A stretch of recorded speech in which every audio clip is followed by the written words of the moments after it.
Ronaldo என்ன எஸ்எஃப்டியை use பண்றன்றது விளங்குது. So சிம்பிளா சொன்னா ஃபர்ஸ்ட் அவரை போய் கிக் எடுக்கும் போது என்ன செய்யணும், கோல் கீப்பருக்கும் அவருக்கும் இடையிலான தூரத்தை பார்க்கணும். இப்போ நம்ம பார்த்தோம்னு சொன்னா ரொனால்டோ என்ன செய்யணும் தம்பி, தீட்டா கோணம் கோல் கீப்பர்ல இருந்து விளத்தணும். விளங்குது, கோல் கீப்பர்ல இருந்து விளத்தி அடிக்கும். அதே நேரம் ஆல்பா கோணம் என்ன செய்யணும், தரையில இருந்து தூக்கணும். அப்ப இது ரெண்டும் பற்ற மாதிரி தான் கிக் எடுக்கும். விஷயம் விளங்குது, இது ரெண்டுக்கும் சார்பா தான் தம்பி போல்ட் எந்த இடத்தை கிக் பண்ணணுமோ அந்த இடத்தை தெரிவு செய்யணும். ஐடியா விளங்குது.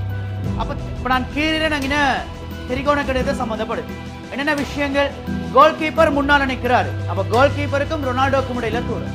அதே நேரம் ரொனால்டோ போல கிக் பண்ற நேரம் கோல் கீப்பருக்கு எவ்வளவு தூரம் வரையலும் விளங்குது, 4 மீட்டர் தூரம் சொல்லிடும். ரைட், அப்ப 4 மீட்டர் தூரம் கோல் கீப்பருக்கு வரையலும்டா கோல் சரியா கோல் கீப்பர்ட்ட கால்ல, கோல் கீப்பர்ட்ட ஸ்பீட பீட் பண்ணேலும்டா ரொனால்டோட கிக்குக்கு கோல் போகும். ஆனா அதை விட சார்த்தக்கு, அதை விட தம்பி